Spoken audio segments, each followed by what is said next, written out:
Semana que acaba, semana que começa. A semana que terminou foi uma semana dominada de novo por negociações comerciais, por dados económicos, desta vez os PMIs, a atividade económica privada, ainda por bancos centrais como o Banco Central Europeu e por uma semana ainda de resultados empresariais. A semana começou logo com o anúncio de um acordo entre os Estados Unidos e o Japão, que Donald Trump anunciou com alguma pompa e circunstância, dizendo que é o melhor acordo de sempre feito pelos Estados Unidos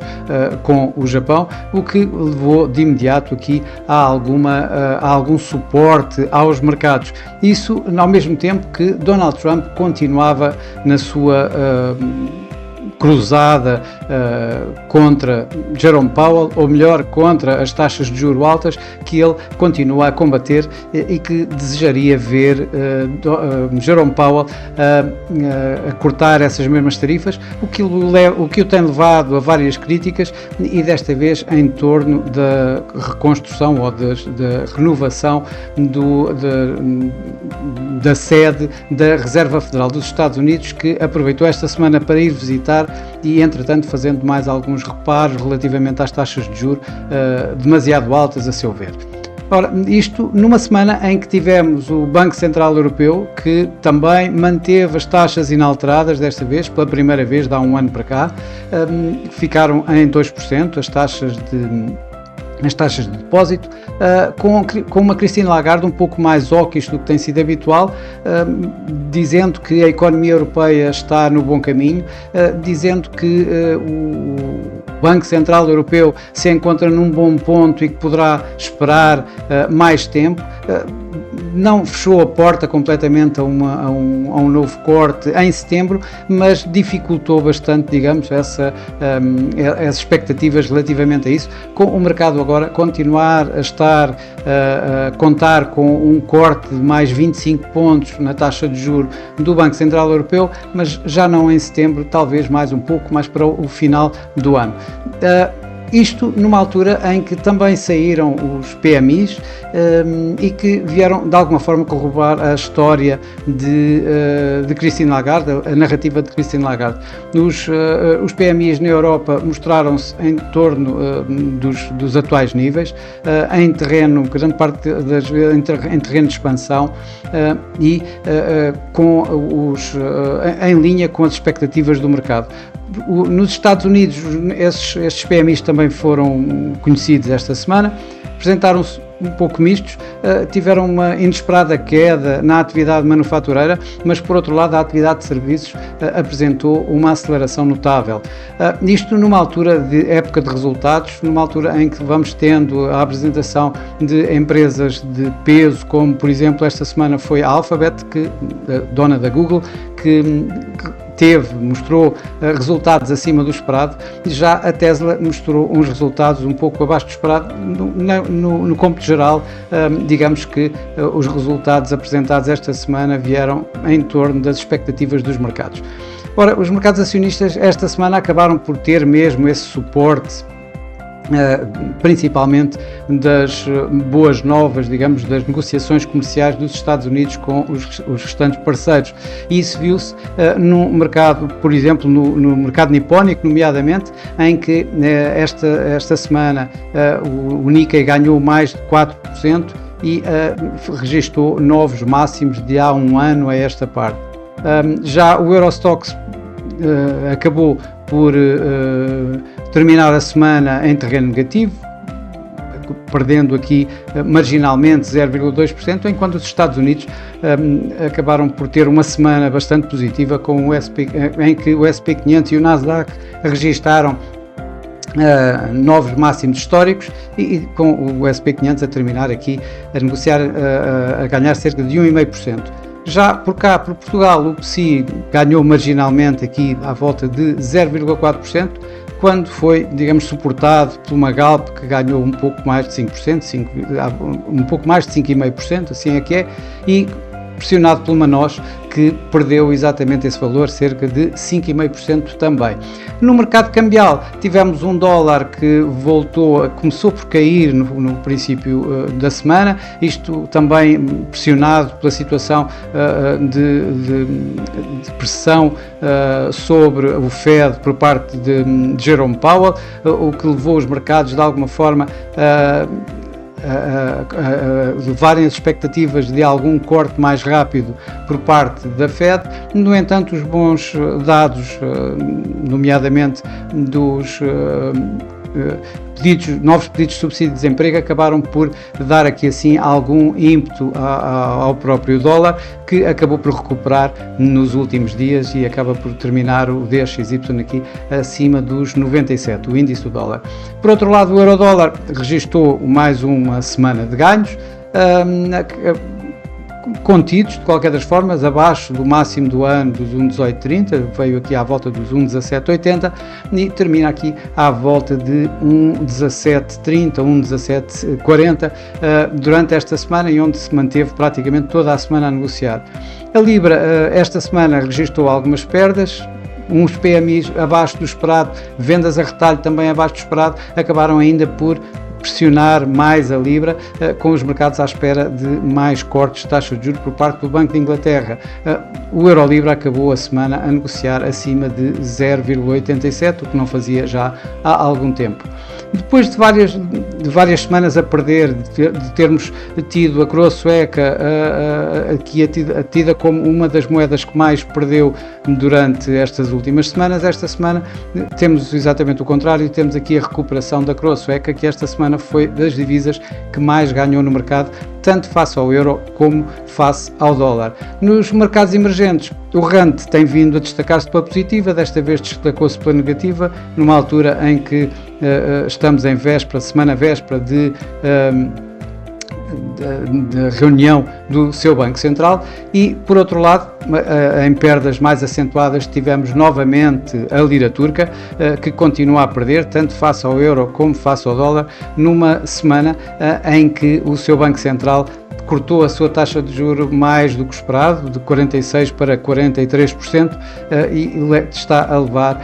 a mais perdas na lira turca. No mercado commodities, o petróleo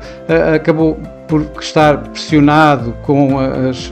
expectativas do mercado de uma oferta cada vez maior e uma procura, por outro lado, bastante mais contida. Teve algum suporte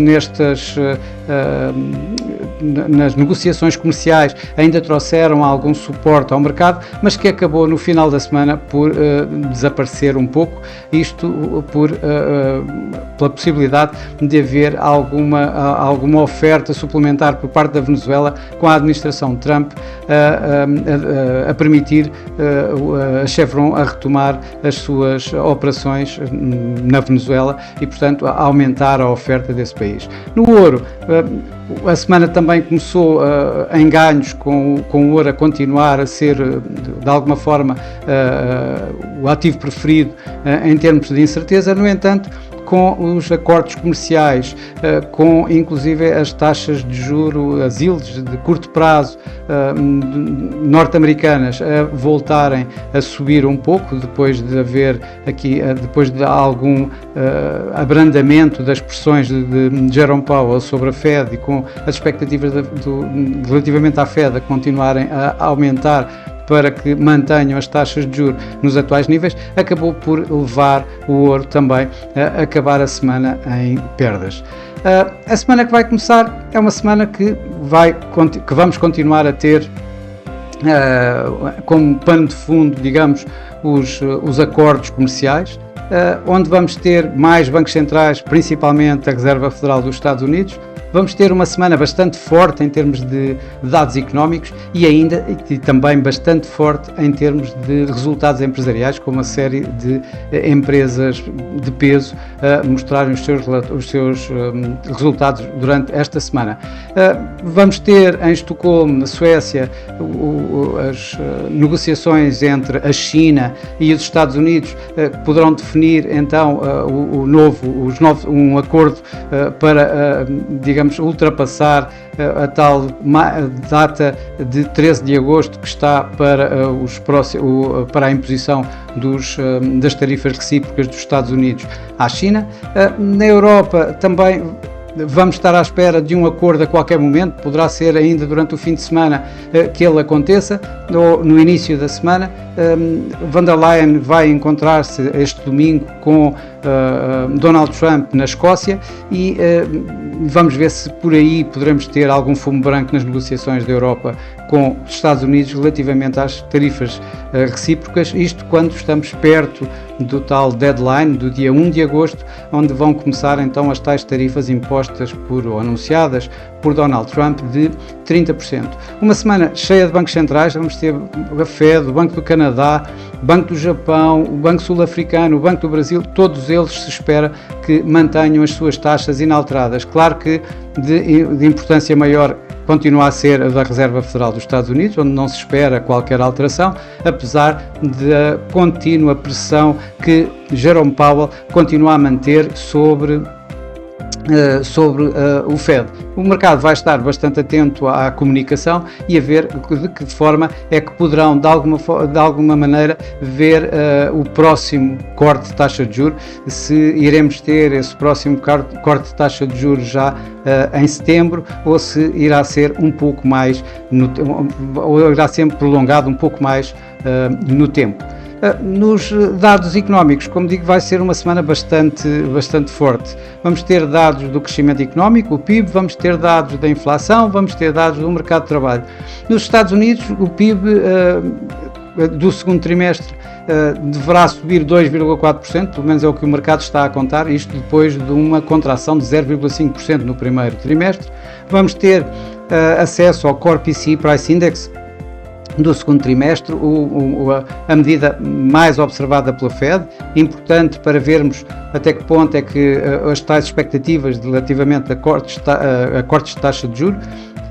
O mercado está à espera que esse Core PCE Price Index em termos trimestrais caia de 3,8% para 3%. Vamos ter também, importante, o índice do preço de emprego, que deverá abrandar um pouco de 0,9% para 0,8%. E por fim, não menos importante, vamos ter os dados do mercado de trabalho, em que o mercado espera que a economia norte-americana tenha aumentado em 110 mil postos de trabalho a sua economia, e com a taxa de desemprego a manter-se entre os 4,1 e 4,2. As opiniões dividem-se, as previsões dividem-se entre 4,1% e 4,2% para este mês, melhor, para o mês de julho. Relativamente à Europa, também vamos ter PIB, também vamos ter o Produto Interno Bruto. É suposto, pelo menos as previsões apontam nesse sentido, que a União Europeia mostre um crescimento económico de 0,1%, baixando dos 0,6% do trimestre anterior.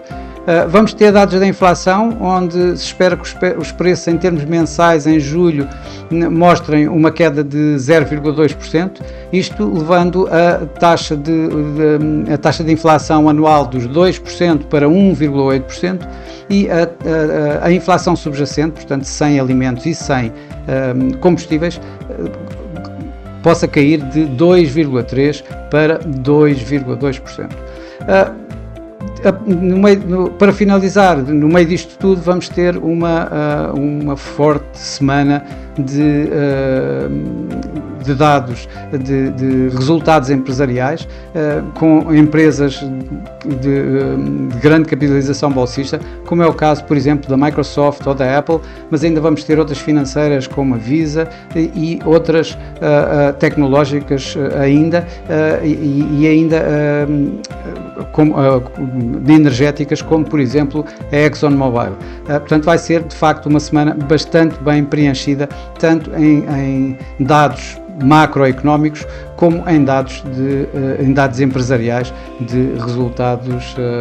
com capacidade para forte impacto nos mercados globais. E por esta semana é tudo. Desejo a todos uma boa semana, bons negócios, e eu para a semana cá estarei com mais Semana que Acaba, Semana que Começa. Até lá!